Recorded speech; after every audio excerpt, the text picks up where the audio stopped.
the person saying, I think there's going to be a lot of red beatdown, I think there's going to be a lot of burn, there's going to be a lot of monsters, and I'm gearing my deck to beat those matchups and kind of ignoring the mirror. Here's one thing here, as we're going to be underway. Talking with Nick Miller before we went live for this round, he said there is a lot of control at the top tables. I'm going to try to diversify things up for you guys, but there are a lot of revelations. And, you know, this isn't too surprising if you think about it. Last weekend was the worst time to be casting Sphinx's Revelation at the Invitational, where everybody was just like, I'm playing something that beats Esper because of what happened the weekend before in Los Angeles and Cincinnati. Now the talk of the town is, you know, Staff of Death Magus, the burn decks, the red decks that people are playing, kind of the aggressive decks, maybe even Mono Blue Devotion is getting some chit chat. No one really talking about Revelation decks coming into this weekend, except for here they are, and they're doing really well. Yep. Last weekend, the Invitational was a huge reaction to how good Esper had been in previous weeks, and now feels like the metagame may have reset a little bit. Azorius Charm is what Rill is going to cycle again. He does have a Temple of Deceit in play, but he is not Esper. He's just using that to scry, which is something we have seen quite a bit over the past couple of months. The goal here, of course, is to hit your land drops early and often. Yeah, the first person who misses a land drop often is the first person who has to act first. And acting first when players are sitting on a lot of counter spells is not the best thing to be doing. 26 lands in Nystrom's deck, 27 in Rill's. So Rill has a small advantage here as Nystrom does play a fourth land and just passes the turn back. Double Dissolve in his hand right now.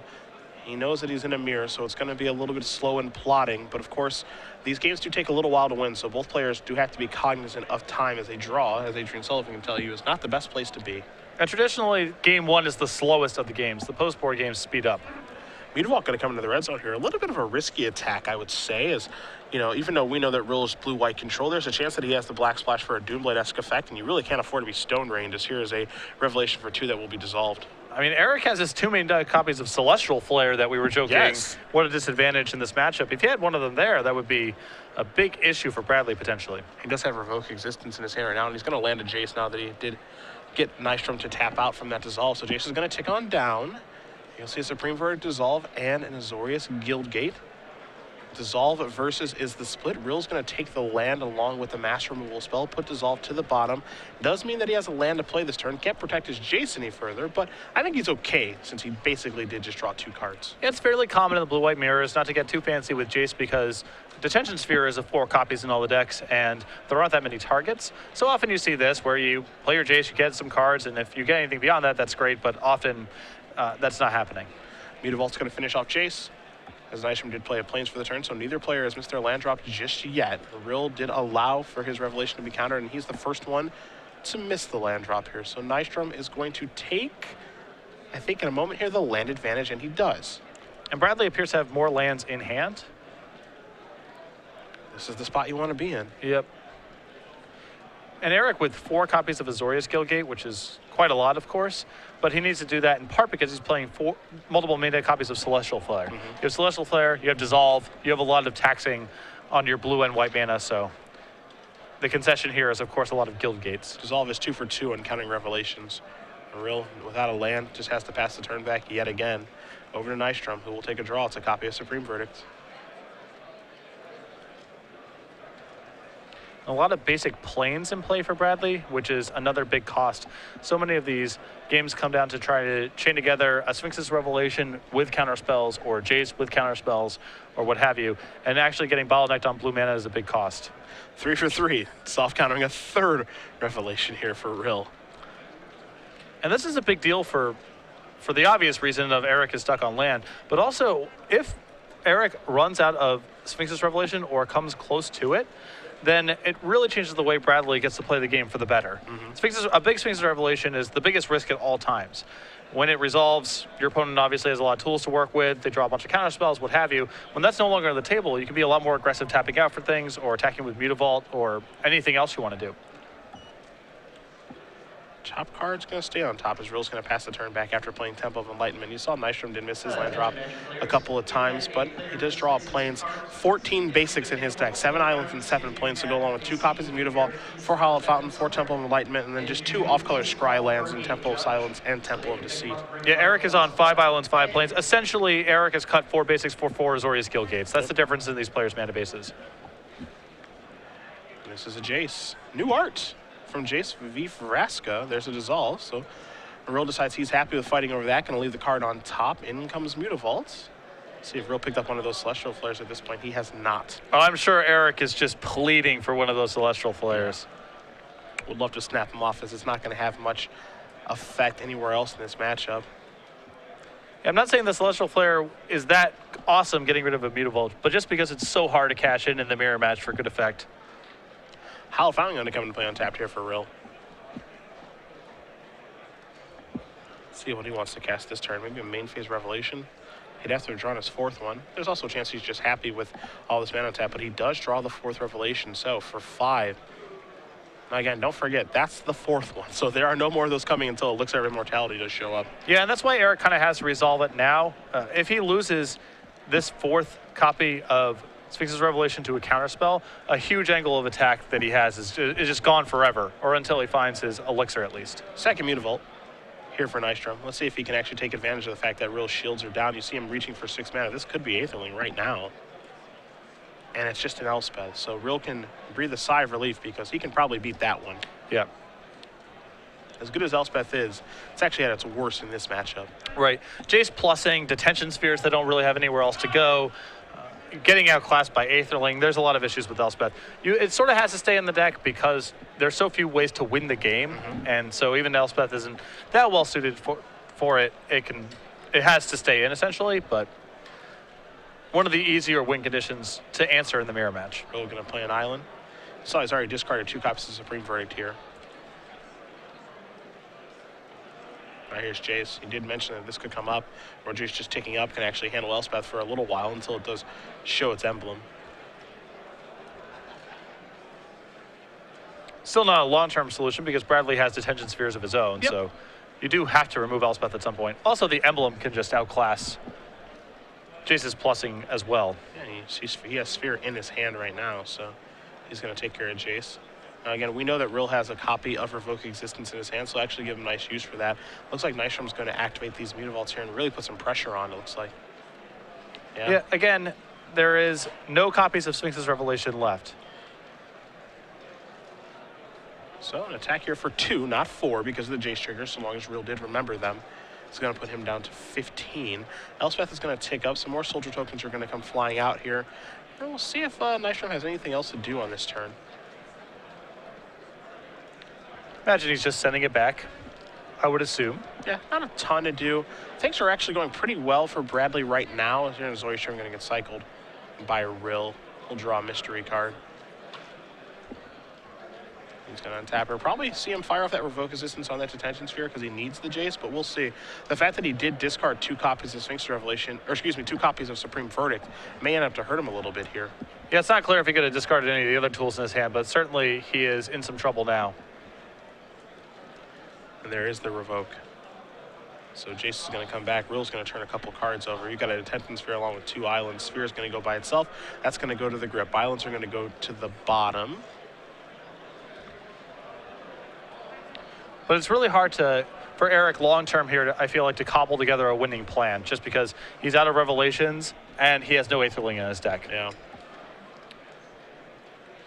And now there's the Verdict. So he uses all of his mana this turn. A really, really nice turn there from Rill. He's also going to play a Hollow Fountain tap and pass the turn. Now his Chase is going to get taken care of by Mutavault, presumably. And his shields are down right now if a Revelation were to show up from Nystrom, but it doesn't look like he has one as he just plays a Plains. And you don't see him reaching for all of his mana just yet. He's reaching for some of it. This may be a Jace on his side. And it is. And this is a great spot to land Jace and minus it with Eric tapped out and no Mutavaults in play. Yeah, Rev Versus is the choice. Syncopate and Temple are going to go to the bottom, but it's not going to be a really nice Rev here. So Mutavault is going to take care of Jace and take care of 2 points from Rill's life total. He's going to go down to 13. But Rill gets to untap, and if he has a counterspell, he's actually in a pretty good spot to take care of that Revelation, and a pretty good spot overall. He just needs to handle that Jace. Yeah, unfortunately, again, the big thing here is he doesn't threaten his own Revelations. Yep. Yeah, that's the one thing Nystrom does not have to worry about at all anymore.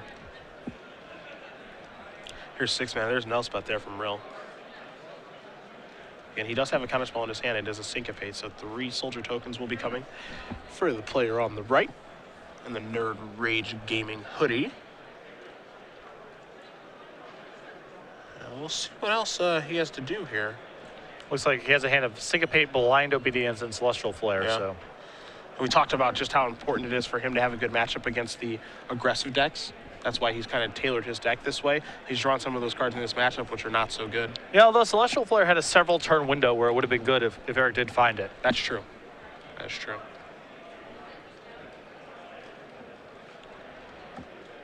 So Nystrom does play a Temple to start. You see him reaching for his mana. See how he wants to use Jace. He's going to cash it in. So 3 cards coming. There's another Jace, Divination, and Elixir of Immortality. Now this will be an interesting split to be sure. Yeah, I'm not sure how much Eric really values the Elixir at this stage of the game, as the game isn't getting to the point where other players is risk getting decked. And you see him, he actually values the Jace the highest of the 3 cards. So Elixir, maybe the most important card that was just added to Nystrom's hand. We'll see.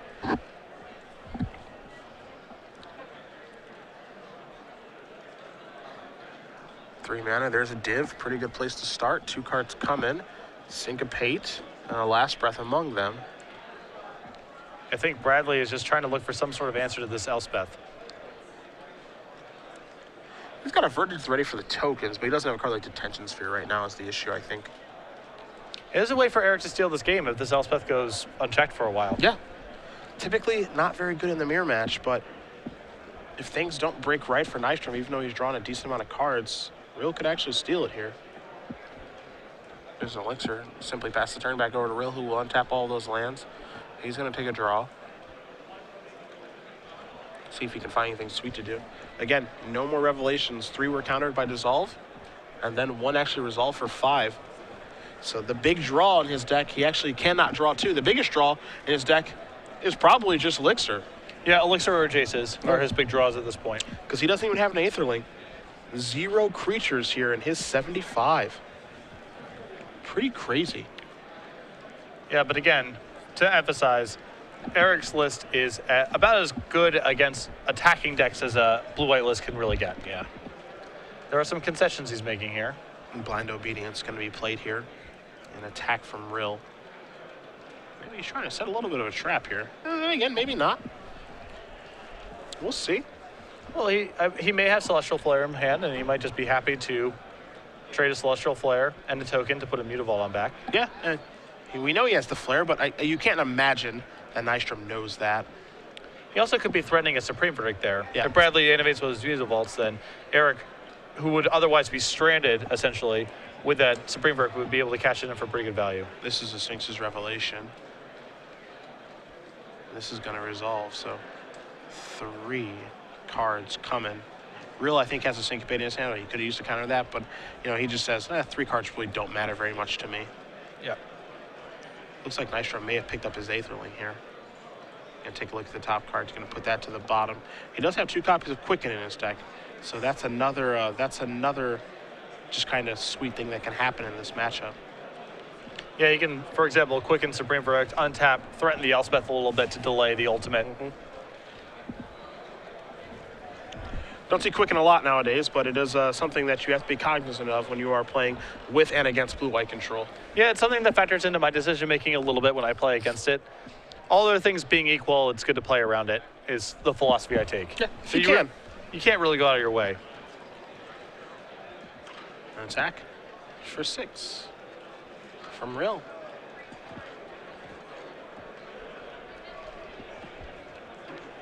And it'll work. Nystrom's going to go down to 14, a virtual 19 because of the Elixir that's in play. Elspeth's going to move up to 7 here, so 3 more soldiers are going to come in. Rill going to play a land. It's a Scry land, of course. Going to put the top card to the bottom and pass the turn back. So Eric's simply sitting on Syncopate right now. Nothing else to protect himself with.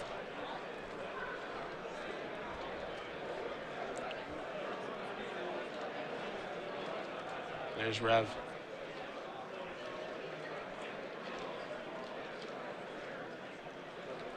You see a little bit of a strange tapping there with the Mutavaults.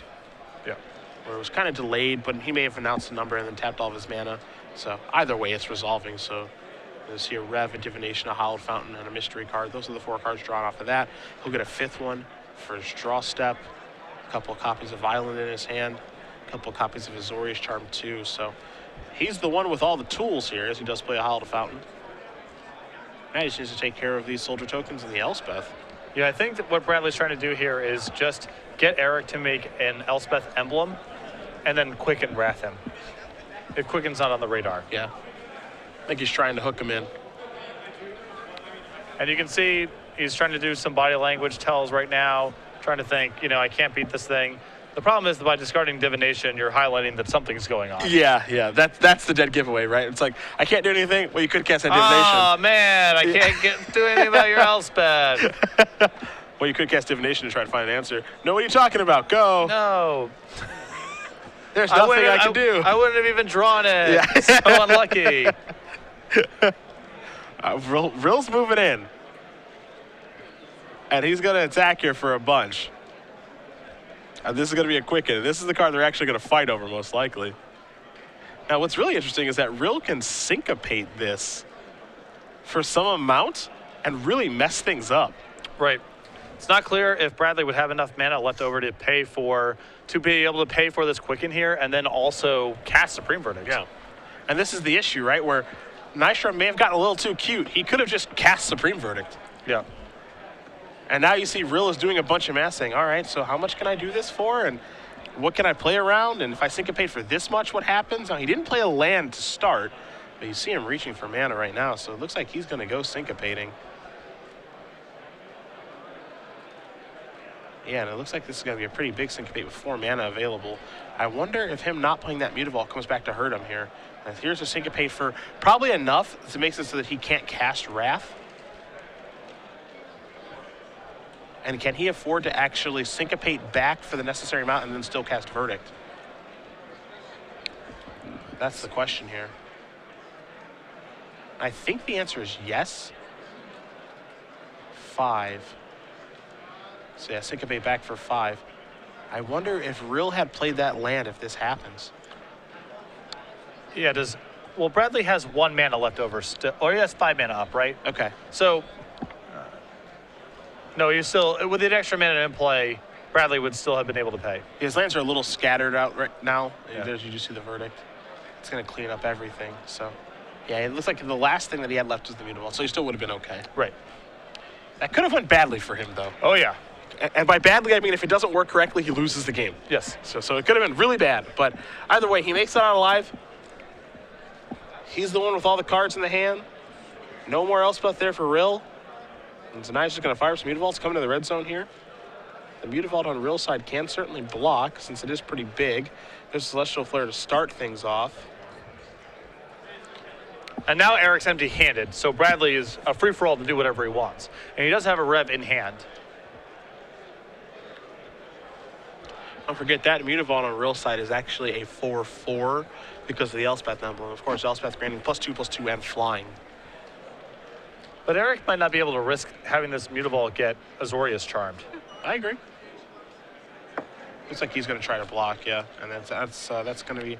Last Breath will not work because of the Elspeth emblem. So he can try as hard as he'd like, but it will not work. Yeah, he's not even allowed to announce it. Yep. Not a legal target. And I think Bradley's probably asking the judge right now is, well, can I even cast this spell, or do I have to target something of my own, or what happens? And they'll just unwind the game. You see him untapping the mana and say that what you were trying to do was illegal. Right. So you can't do it at all. What you can do is Azorius Charm that, though, and make that Rill's draw step.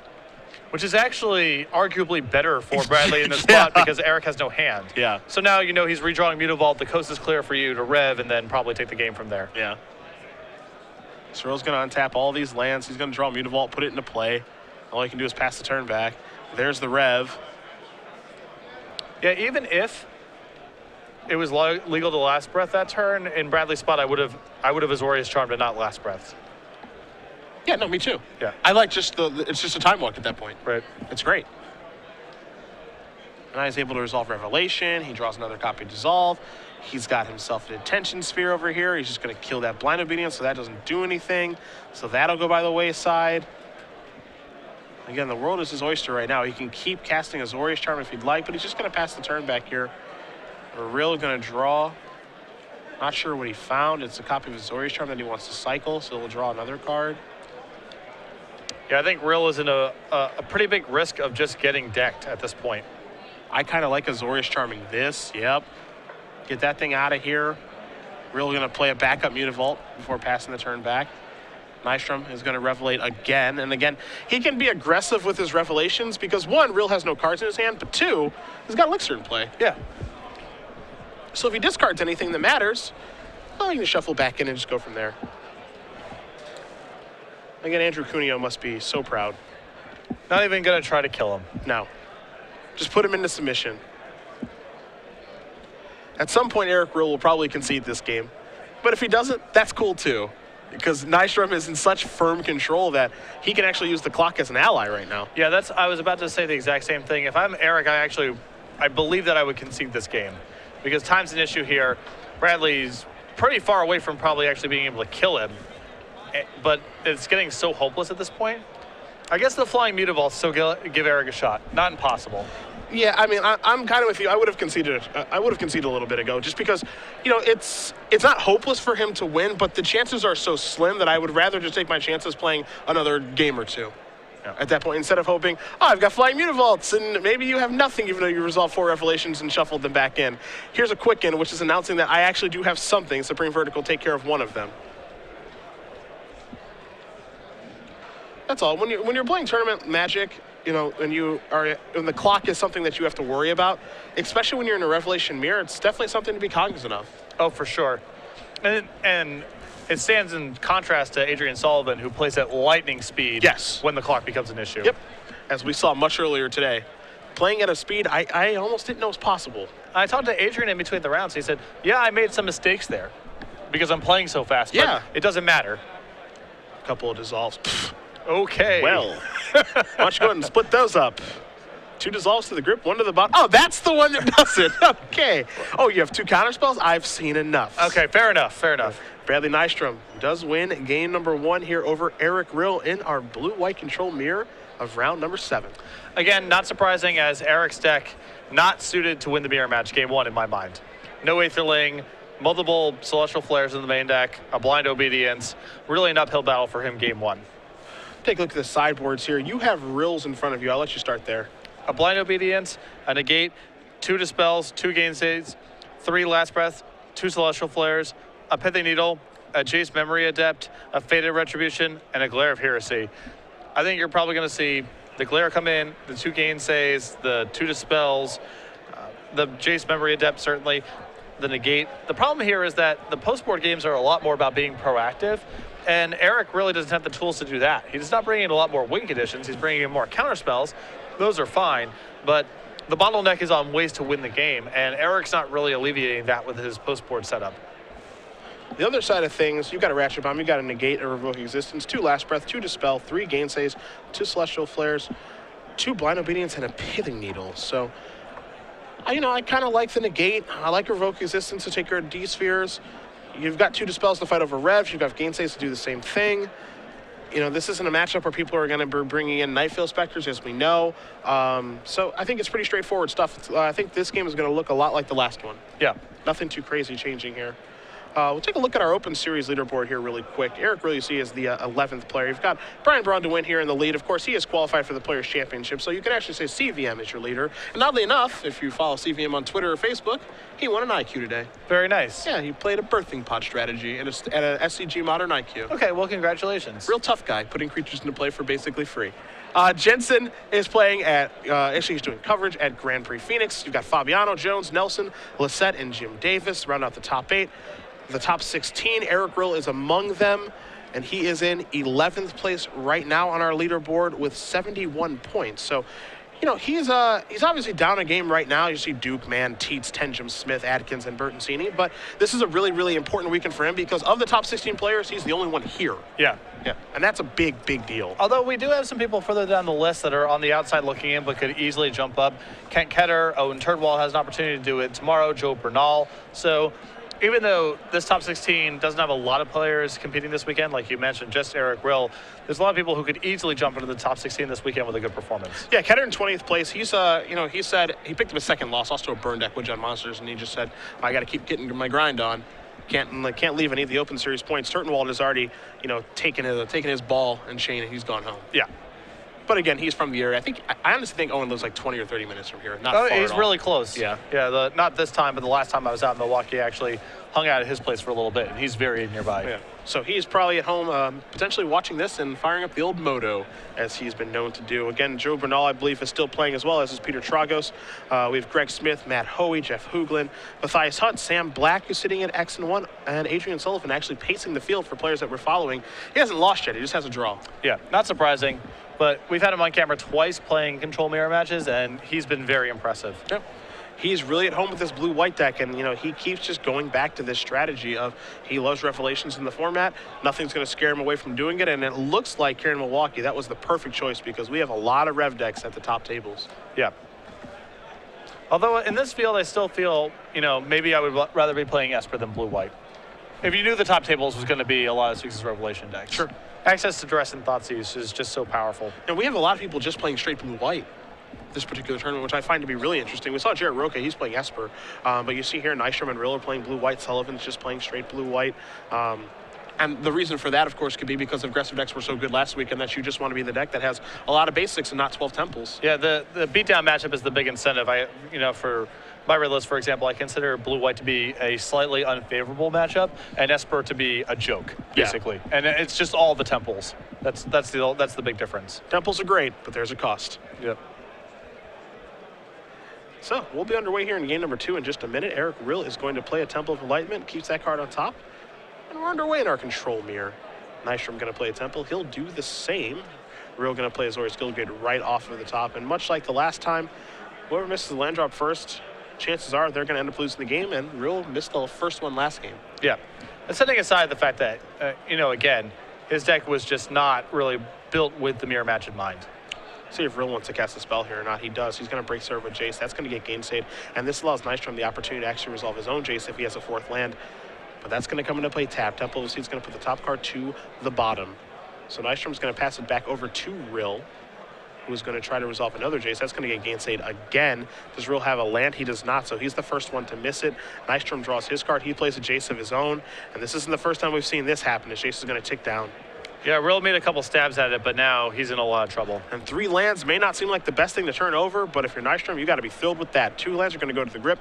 Mutavault's going to go to the bottom. He's going to play his land for the turn, which is an island, which allows him to actually cast the Dispel that he has in his hand in case it comes to that, but it won't. So Nystrom will quickly untap. He's going to play a Plains. He's going to tick up his Jace, as he's not scared of that dying. Pass the turn back. Azorius Charm going to be cycled. Oh! Nystrom thought about dispelling that. Just want to stab him off right there, I see. I think it may be better to wait, Brandon. Yeah, you might pick a better spot. Perhaps a better card. Yeah. I like the instinct. Going to turn over 3 here. Detention Sphere to go along with the Syncopate, and another copy of Jace. That move is too aggressive even for my tastes. I know you like aggression. I'm a big fan. That's much even for me. If you dispel that Azorius Charm, you better be right about that. Yeah. You better not lose. Now here's an 8th. Wow, we are. Whoa. You want some? Come get some. Not messing around. I guess he doesn't think Rill has anything. Here's to dissolve. Here's to dispel. Yeah. This is basically saying, well, you better have Detention Sphere right now or you lose. Yeah. And I'm actually okay with this because 1, Nystrom's so far ahead, and 2, like he's got ways to get Detention Sphere off the board with Revoke and Elixir. Well, here's the thing. That Jace went unchecked. There's a really good chance that if Rill had Detention Sphere, that Jace wouldn't be in play anymore. Yep. What are the odds he left in Supreme Verdict? Pretty low. So even though that looks like a gutsy play, there's evidence on the table that suggests that Rill has no answer to this Aetherlink. Yeah. I love it. Yeah. He moves in, and if it works, the game is over. And if it backfires, the game isn't over. We just have to play more game. Yep. And if you want to play more game, that's fine. I'm super far ahead anyway. I've got more lands than you. I've got more cards in my hand. And I've got a Jace on the table. So even though, Aetherling plays the role of protect the queen in this matchup, there are times when you can just go for it. Yeah. Here's a Rev. See if Nystrom actually cares about that. He's going to syncopate for 1. So sure. Yeah, exactly. That's exactly right. That's a really good spot to land Syncopate. Yeah, how much better is Syncopate going to be in this matchup? Probably not much better. As Nystrom's going to quickly untap, he's going to take a draw here. It's a Supreme Verdict, so he actually left some of those in. He's going to play a land, tick up Jace, surf with Aetherling. Very aggressive. The attacks here for 8. No reason to blink it and just pass it. His Rill looks like he wants to untap the Hollow Fountain, and he will. He's going to take a draw. This may be the fastest kill I've ever seen in the blue-white mirror. Yeah, and that is it. My goodness, Bradley Nystrom is going to win this match over Eric Rill 2-0. Blue-white control is going to come out ahead in this matchup no matter what, but it's the player on the left, who we don't know as well, over the player on the right, Eric Rill, 11th place on our Star City Games Open Series leaderboard. Again, Bradley, in my mind, just a much better setup in the post board, the game one, and that edge really came up.